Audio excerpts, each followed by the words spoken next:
Eran muchos los héroes que servían como modelo de conducta a niños, ancianos y hombres. Pero por encima de todos, emergía la figura del astuto Ulises y las grandes aventuras que protagonizó durante su regreso al hogar tras haber vencido en la guerra de Troya. Ulises representa la astucia, representa el ingenio, representa también el individuo sufrido. No es un héroe de la fuerza como otros héroes de los mitos, por ejemplo como Heracles o Aquiles. Ulises es una mezcla de cualidades y defectos que lo hacen grande, lo hacen humano.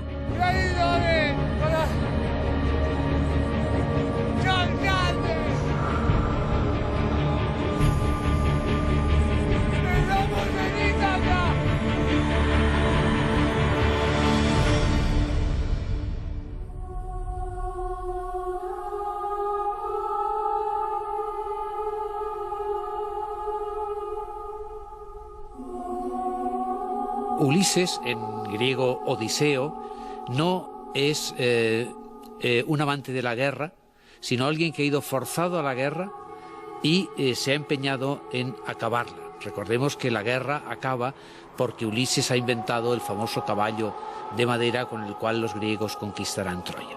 Consigue siempre lo que quiere a costa de lo que sea y no tiene culpabilidad. Sabe que lo importante es llegar sin escrúpulos al objetivo. Lo importante es el objetivo. Él vive como si no hubiera destino, como si la libertad pudiera ser el motor de verdad, las decisiones del hombre, la causa de verdad de todo lo que tiene, de lo bueno y de lo malo. Pero para un pueblo como el griego, para el que el mar era la fuente más importante de comercio, riqueza y vida, la narración de los viajes de Ulises trascendía incluso a su protagonista.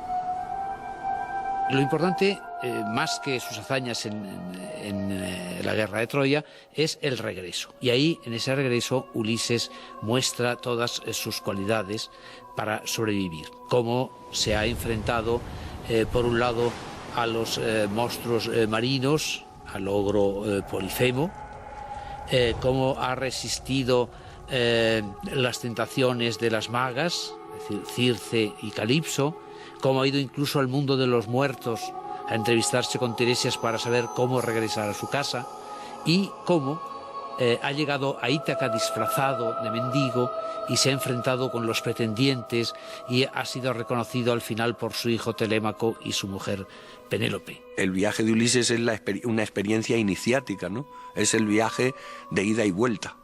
Es el viaje de ida a la experiencia humana y el viaje de regreso a la fuente de toda experiencia humana, que es el centro del ser, el hombre que busca la vuelta al hogar, entendiendo por hogar pues el sitio donde el hombre está seguro, que es la verdad, que es un concepto muy griego. Que Ulises se encuentre en el viaje de vuelta con una serie de cosas, de sucesos y de personas que no se ha encontrado en el viaje de ida. Sabemos poco de Ulises en el viaje de ida, que es en la Ilíada, ¿no? Sabemos poco de él incluso dentro de la propia Ilíada, pero cuando saca un poco, basándose en ese procedimiento de las series, un personaje y lo hace protagonista de la segunda parte, que sería un poco Ulises, pues nos damos cuenta de que esa vuelta es mucho más complicada de lo que parece, porque en realidad seguramente ir es mucho más fácil que volver, o hay que ir dejando piedecitas para volver. Y lo que hace Ulises es que no ha dejado piedecitas, y entonces el camino le resulta muy complicado. Pero también al mismo tiempo nos hace ver cómo son las tierras griegas, cómo son las gentes de esas tierras, por qué en cada una de las islas hay ubicado un mito, por qué en cada una de las islas puede haber un peligro, por qué los marineros se tienen que atar para que las sirenas no les atraigan y caigan al agua. Y así como Ulises era ejemplo de valor y astucia, y mostraba mediante sus viajes las maravillas, los peligros y las riquezas de los países y lugares que componían el mundo antiguo, otro héroe era símbolo universal para aquellos que admiraban la fuerza, la temeridad y el poder de los valerosos griegos. Heredero de dioses y reyes, su nombre era Aquiles, y su leyenda se hizo inmortal el día que decidió alcanzar la gloria. entregándose a la muerte en Troya. La historia de Aquiles es la historia trágica del gran guerrero que va a morir joven, lo sabe, y lo sabe desde un principio. Aquiles es como la contrafaz de Ulises, puesto que el otro es maduro, Aquiles es juvenil. Ulises todo lo hace después de pensárselo mucho. Aquiles es muy impulsivo, muy impetuoso. Ulises es muy sufrido y de hecho padecerá muchísimo. Aquiles no sufre nada. Él siempre tiene que hacer su santa voluntad. Es verdad que sobre él pende un destino de que morirá muy joven y de que, digamos, no volverá a su tierra.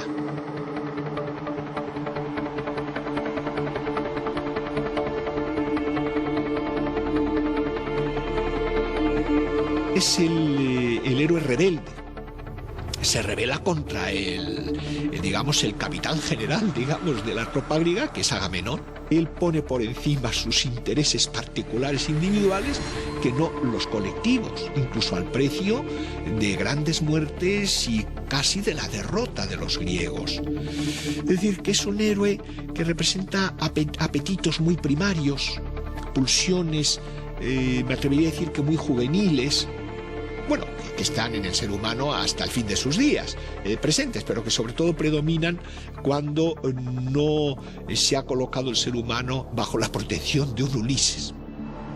Ulises y Aquiles representaban los ideales de inteligencia y valor que todos los griegos sentían como propios. Pero existía otra clase de héroes. Héroes que a pesar de su fuerza y su coraje eran vencidos por la adversidad de un destino aciago. Héroes cuya fragilidad y cuyas pasiones les acercaban más al resto de los humanos. Héroes como Heracles, que sucumbiendo a la locura asesinó a su propia familia. Como Medea, que por rencor a su esposo acabó con la vida de sus hijos. O Edipo, a quien la providencia condenó a matar a su padre y a casarse con su madre.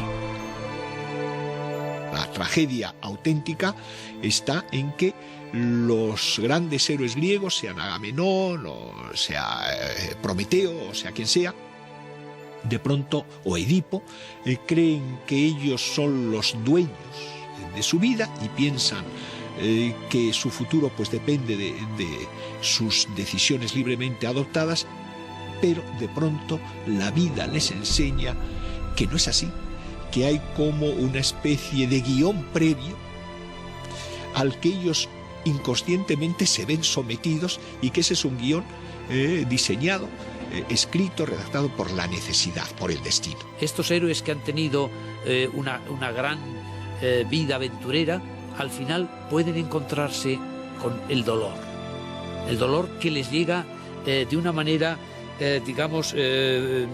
traicionera o oscura, como es el caso de Hércules. Hércules ha cumplido ya sus 12 trabajos, ha limpiado el mundo de monstruos, se ha empeñado en grandes aventuras y vuelve a su casa cuando cree que ya va a ser feliz, pero lo que le espera es la desgracia. La tragedia nos recuerda que en la condición humana la grandeza, la gran magnanimidad de los héroes se paga al final con el dolor.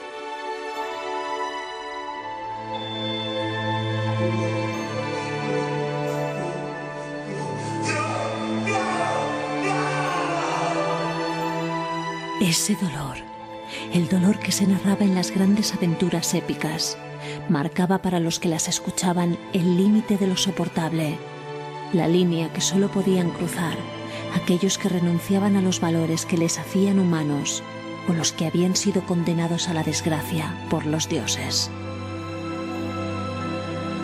La princesa Medea representaba más que ningún otro personaje a quien, por venganza, cruzó esa línea.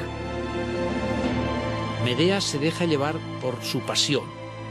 Pasión, creo que más que erótica, es una pasión de venganza, de la mujer que se siente traicionada por el hombre por el cual ella arriesgó toda su vida. Medea es esa pasión lo que le lleva a cometer actos terribles, como es matar a sus propios hijos. Hay una causa muy profunda, muy incluso diría yo que explicable, otra cosa es que sea aceptada, pero explicable, de por qué Medea destruye a sus hijos.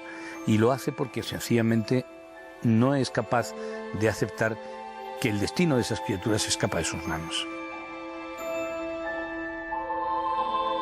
Han transcurrido milenios desde el crimen de Medea, las aventuras de Ulises o las hazañas de Hércules. Pero estos héroes y estos modelos de conducta no se han perdido en el tiempo, sino que nos acompañan en todo momento.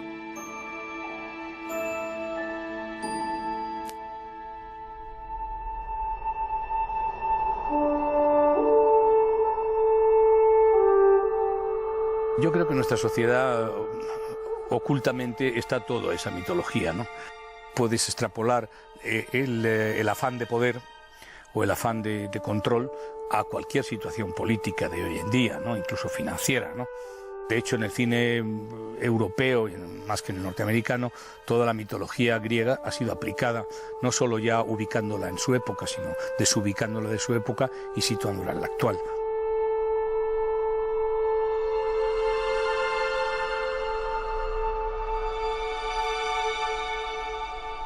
Dioses,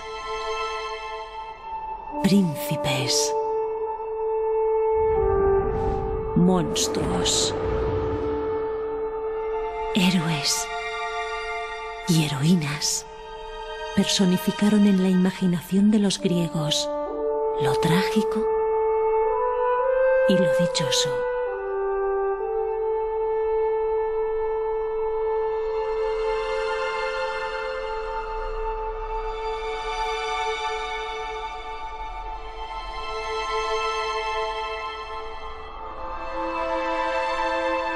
Sus historias se convirtieron en leyendas y sus leyendas en mitos.